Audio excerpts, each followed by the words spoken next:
Hello everyone, welcome to my channel. This is my very first video on this channel, and today I'm going to start the important subject of commerce stream, which is bookkeeping and accountancy. And I'm going to start with the first lesson chapter, Introduction to Bookkeeping and Accountancy.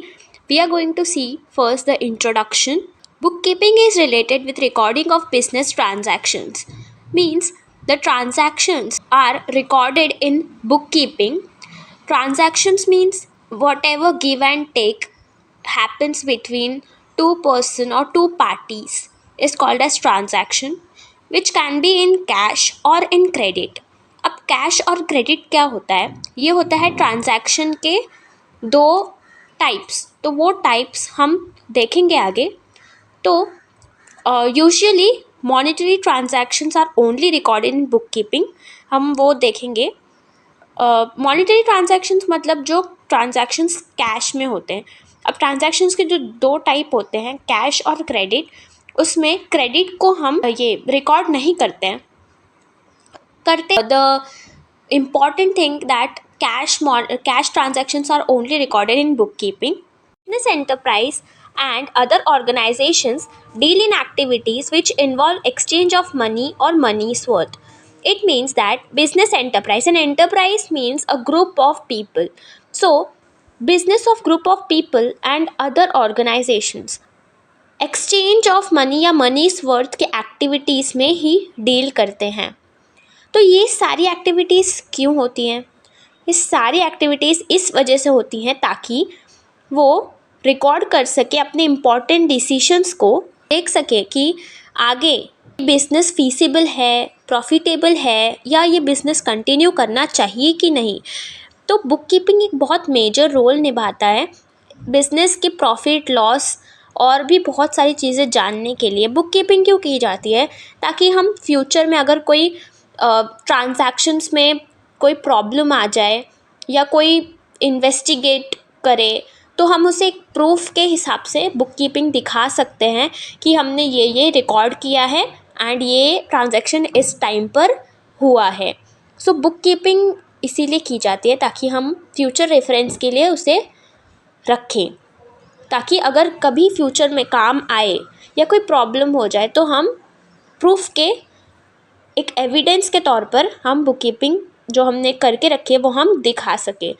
सो इससे हम business के profit को जान सकते हैं, business के loss को जान सकते हैं at the end of the year with the help of book keeping.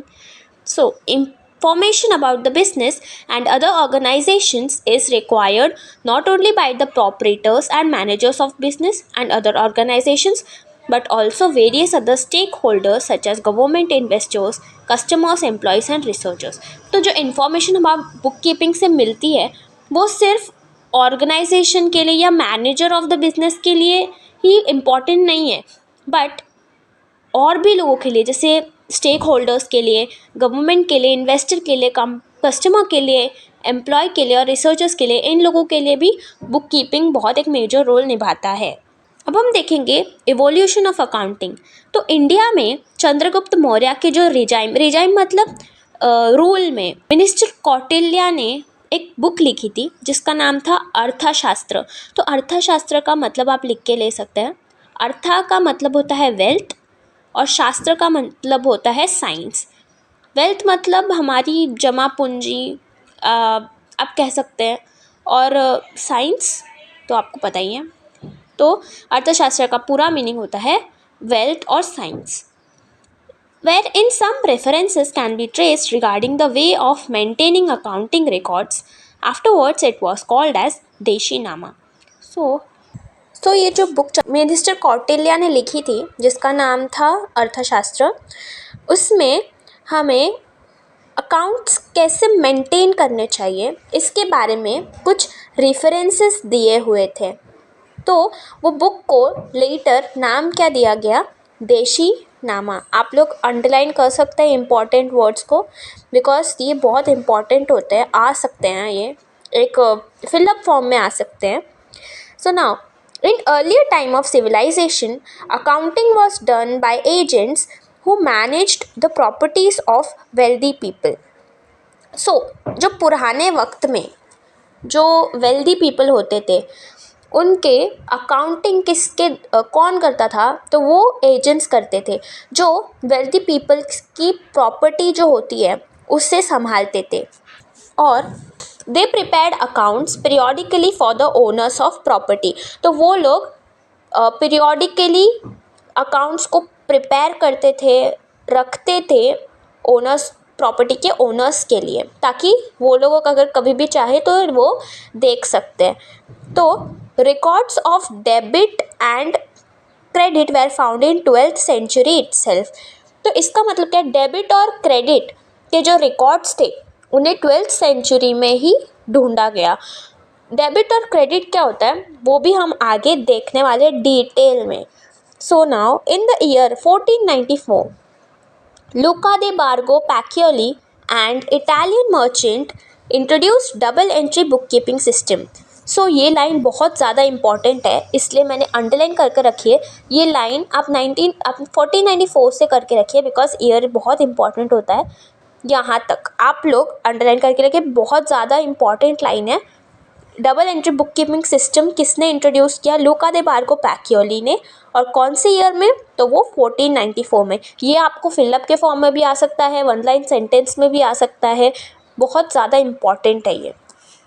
और ये वाले जो इंट्रोडक्शन है इसमें बस आपको बुक कीपिंग क्या होता है यही बस आपको दिखाया गया है, इसमें ज़्यादा कुछ नहीं है। आप बस इंपॉर्टेंट थिंग्स कर सकते हैं प्रिपेयर, जैसे बुक कीपिंग का ये लाइन जो मैंने अंडरलाइन किया है। फिर आप मिनिस्टर कौटिल्य का बुक जो है अर्थशास्त्र वो अंडरलाइन कर सकते हैं, वो पढ़ सकते हैं। इसमें आपको ये वाला लाइन इम्पॉर्टेंट है।